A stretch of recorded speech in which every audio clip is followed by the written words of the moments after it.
Welcome in, Geico Outkick Studios, final hour of the Tuesday edition of the program. Appreciate all of you hanging out with us. We are rolling through a doubleheader in Monday Night Football, breaking down all that. We'll talk a little bit about the Lakers going up against the Heat, and we're scheduled to be joined by Petros Papadakis, AM 570 Sports, as we always are on the Tuesday edition of the program in the next segment. Want to let you know that we're coming to you live from the Geico Outkick Studios. It's October. And what does that mean? Well, it's Geico-ween, of course. Don't be spooked by high rates on car insurance. Geico's brewing up spellbinding savings that they're crafting just for you.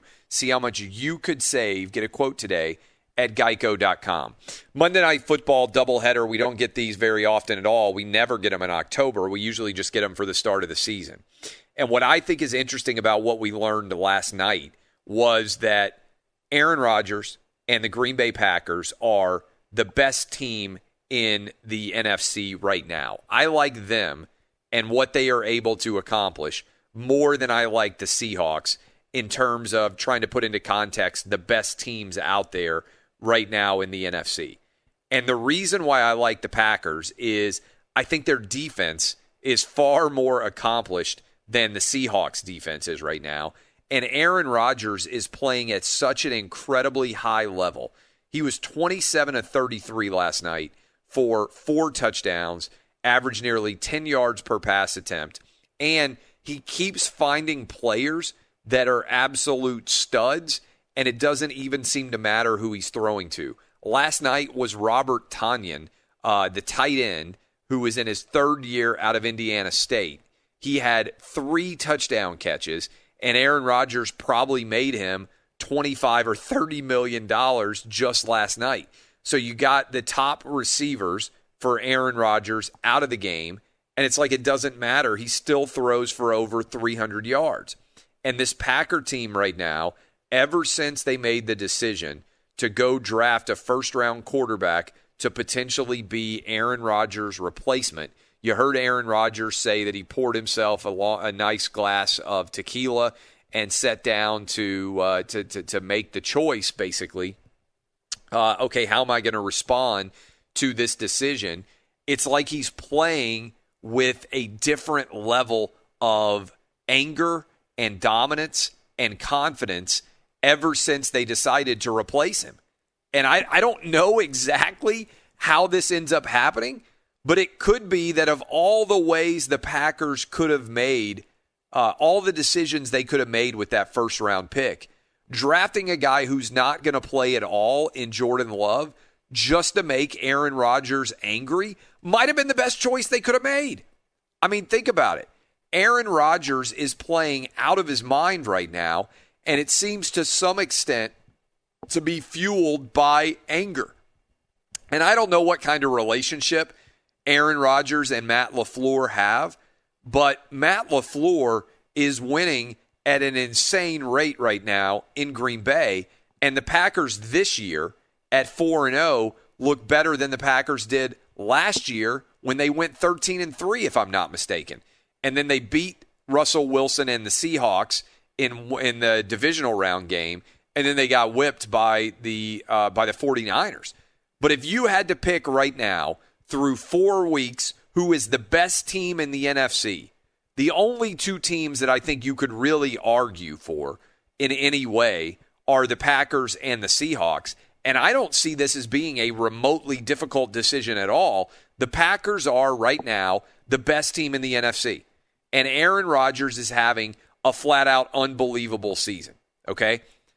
I think the Packers have to be the favorites to be into the Super Bowl down in Tampa right now, a quarter of the way through the season. Now, the other team that I think is going to be playing against the Packers was also in action on Monday Night Football in the earlier Monday Night Football kickoff last night, and that is the Kansas City Chiefs.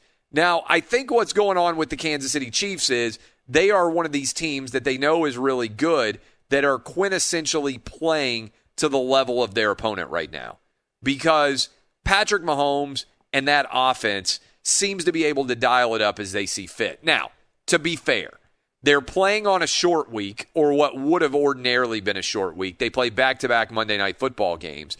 They're preparing for Cam Newton all week, and then at the basic last minute suddenly you tell the Chiefs, oh, by the way, the game's not going to be played on Sunday. It's going to be played on Monday. And instead of going up against Cam Newton, who you've been preparing for all week, you're going to play against Brian Hoyer. And I don't care who the competitor is, when you find out that you're not going against the best options of your opponents, the overall performance that you put forward is probably not going to be as good. And I think that's exactly what we're seeing right now with the Chiefs. They didn't play well. They played last 3 weeks, right? They didn't play well against the Chargers. They were fortunate to win. That was in week 2. Week 3, they came out and they absolutely destroyed the Baltimore Ravens. That game wasn't close basically from the moment it started. What was it, 27-10 at the half? And the only way that the Ravens scored a touchdown was on a kick return, and Butker missed a field goal at the half that would have made it 30-10. And really, there was never a challenge. I know, Ravens fans, you can be like, well, we cut it to 27-20. There was never a moment for anybody who was watching that game last week where you felt like the Ravens were going to win at all. And so what we saw was the AFC's best team, the Chiefs, dialed up their intensity when they needed to go against the Ravens. Last night, they didn't need to dial up their intensity at all because they were going against Brian Hoyer. And even still, the Patriots played in a fundamentally non-Patriots fashion. So what we learned, I think, last night was Packers-Chiefs should be the most likely matchup that we're going to see in the Super Bowl down in Tampa come February. That's what I think we learned as we're a quarter of the way through the season. Still a long way to go. Everybody's got 12 football games. The Steelers and the Titans still have 13 football games to play. So there's still a lot to be determined on this season. But the Patriots also seemed like they were out of sorts over not having Cam Newton. And the positive, again, so far, nobody else has tested positive on the Patriots team other than Cam Newton. The negative is Cam is literally the most important player when it comes to who you wouldn't want to test positive. And I think Cam not playing directly resulted in the Patriots looking very un-Patriots-like.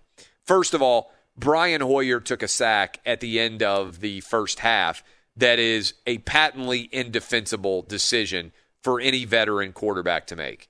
And so you could see how angry Belichick was about that decision. Then Brian Hoyer fumbled in the red zone. That's 6 points in a relatively low-scoring defensive struggle where I think Belichick had to be happy with what his defense did against the Patriots. There's no way you can just shrug off those 6 points that were just left on the field. And then finally, we got a pick six from Julian Edelman letting the ball go through his hands that was picked off by the Honey Badger in return for a touchdown. Just based on those plays right there, we're talking about 13 points that the Patriots just gave away in a game that they ended up losing by 16, and I would imagine that is driving Bill Belichick absolutely bonkers. But the end result, Chiefs found a way to win last night. Packers dominated last night, and we didn't even hardly talk about them, but the Atlanta Falcons, I'm sorry, Falcon fans, you saw the frustration from Matt Ryan at the end of the game after the fourth down conversion didn't work, and he just kind of slammed his helmet down. To be 0-4, you feel like you should be 2-2, but instead they fell apart. Up next, Petros Papadakis is going to join us. We are going to break down everything in the NFL, in the NBA, and also in college football. This is Outkick on Fox Sports Radio.